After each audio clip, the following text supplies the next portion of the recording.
அவர்களுக்கு மகனாக பிறந்தார்.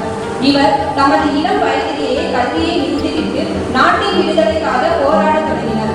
கருப்பு காந்தி என்று அனைவராலும் போற்றப்படும் காமராஜர் அவர்கள் மகன் பரம்பரையாம் அன்னைக்கு நம்ம காமாட்சியை பள்ளிக்கூடத்துக்கு அனுப்பலாம்.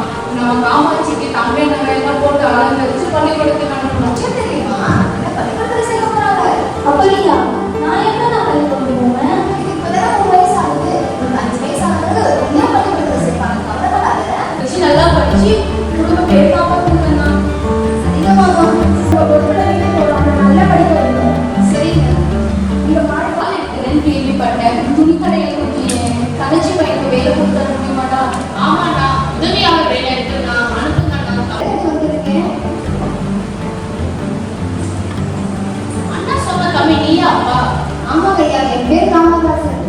இங்க உதவியாளர் வேலை இருக்கு, செய்யறியாப்பா? எந்த வேலையா இருந்தாலும் செய்யறாங்க ஐயா. அதுக்கு இல்ல, இந்த சின்ன வயசுல ஏப்பா வேலை தேடுற? குடும்ப சூழல் காரணமாக நான் வேலைக்கு வர சூழ்நிலை ஏற்படுகிறது ஐயா. அப்ப போய் பொறுப்பா வேலையை பாருப்பா. ஜாலியன் வாலாபாக் படுகொலைங்கிறது ஒரு பெரிய மக்கள் இனத்தையே படுகொலை பண்ணி அடிச்சு தருணம் ஐயா. பதவிக்கு ஆசைப்பட்டு ராஜாஜி ஆட்சியை நலச்சிட்டாரு காமராசர். அப்படியே படிச்ச வந்து 3 நினைக்கிறீங்களா ஐயா? நீங்க என்ன 30 வருஷமா பார்த்துருப்பீங்க. நல்ல பேரை வரும், கெட்ட பேரை வரும். ஆனா எனக்கு மனசாட்சிக்கு எது நல்லது தோணுதோ அதை மட்டும் தான் நான் செய்வேன்.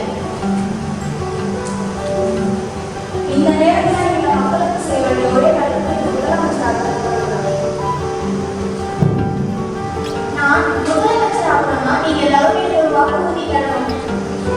நீங்க முதலமைச்சர் ஆனா போதும் ஐயா, நாங்க நமக்கு எல்லா வாக்குறுதியும். நீங்க யாரும் என்னிடம் வந்து அமைச்சர் ஆக வேண்டும் என்று எனக்கு தொந்தரவு செய்யக்கூடாது. செய்வீங்களா?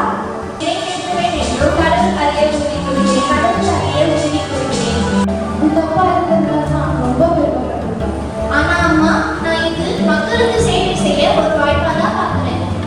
சரிப்பா, அரசாங்கத்திலிருந்து நம்ம வீட்டுக்கு முன்னேறி பண்ணிருக்காங்க. அதை நான் பயன்படுத்திக்கலாமாப்பா?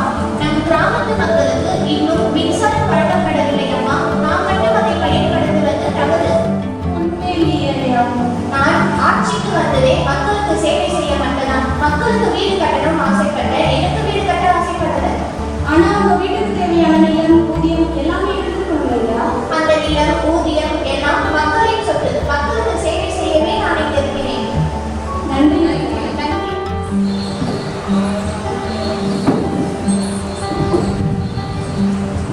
ஏப்பா தம்பி, பள்ளிக்கூடத்துக்கு போகலையா? என்ன பண்ணிட்டு இருக்க? இல்ல போலங்கய்யா.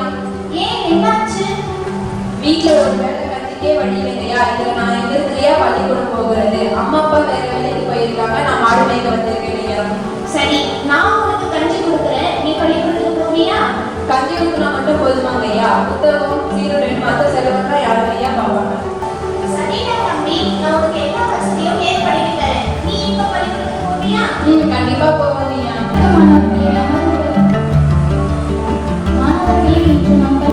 வணக்கம் ஆசிரியே. வணக்கம் மாணவர்களே. 15 கிலோமீட்டர் இருக்குமா? 15 கிலோமீட்டர். அதுக்கு மேல இருந்தா நீங்க என்ன பண்ணுவீங்க? அதனால்தான் நான் ஒரு திட்டத்தை அறிமுகப்படுத்த போகிறேன். 1 மைலுக்கு ஒரு நடுநிலை பள்ளியும் 3 மைலுக்கு ஒரு உயர்நிலை பள்ளியும் நான் கொண்டு வரப் போகிறேன். ஐயா, உணவு சாப்பிடுறது மயங்கி விட்டாங்க ஐயா. மாணவர்கள் வரதில்லை. இதனால் நான் மதிய உணவு திட்டத்தை கொண்டு வரப் போகிறேன். நீங்க என்ன சொல்றீங்க? கொண்டு வாருங்கள் ஐயா. சரி, அப்ப வருஷத்துக்கு எவ்வளவு செலவாகும்? ஒரு குழந்தைக்கு 1 நாள் செலவாகும் ஐயா. சரி, அப்போ ஒரு வருஷத்துக்கு நம்ம எத்தனை நாள் சாப்பாடு போடணும்? குறைஞ்சது ஒரு 220 நாட்கள் ஆகும் ஐயா. அப்பனா ஒரு குழந்தைக்கு 19 முதல் 20 ரூபாய் ஆகும் தானே? ஆகும் ஐயா. சரி அமைச்சரே, நீ இந்த திட்டத்தை உடனே நிறைவேற்று.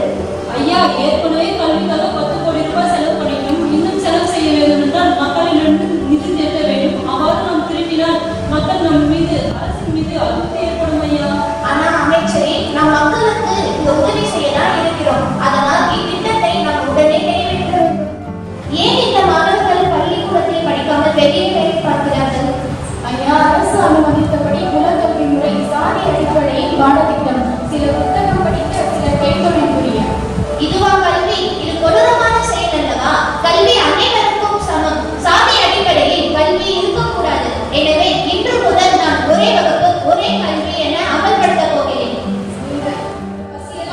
நீங்க இந்த விவசாயிகளையும் கொஞ்சம் கவனிக்கணும் ஐயா.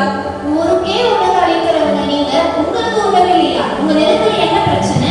விவசாயத்துக்கு நிலமெல்லாம் இருக்கு ஐயா. விவசாயம் செய்யறதுக்கு போதுமான அளவுக்கு தண்ணி தாங்க ஐயா இல்ல. எங்களுக்கும் கொஞ்சம் உதவி செய்யுங்களே. உதவின்னு சொல்லாதீங்க ஐயா, அதை செய்யதான் நான் இங்க இருக்கேன். என்ன செய்யணும்னு சொல்லுங்க. ஐயா, எனக்கு ஒரு யோசனை தோணுச்சு. பாலக்காட்டு அருகில இருக்கிற பரம்பிக்குளம் ஆறு எந்த ஒரு பயனும் இல்லாம கடல்ல கலக்குது. அந்த ஆற்றின் குறுக்கே ஒரு அணையை கட்டி தந்தீங்கன்னா எங்களுக்கு உதவியா இருக்கும் ஐயா. இந்த திட்டம் நல்லா இருக்கே, இதனை நான் உடனே செயல்படுத்துகிறேன். என் பதவியை நான் ராஜினாமா செய்கிறேன்.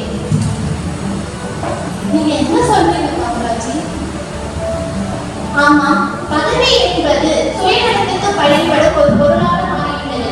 பெரிய தலைவர்கள் எல்லாம் கட்சிக்கு வர வேண்டும். அதனால் நான் என் பதவியை ராஜினாமா செய்கிறேன்.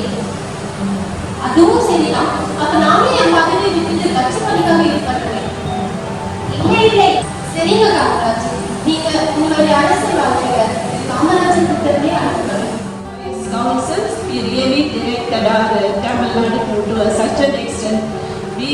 Tamil Nadu became the model for other states also.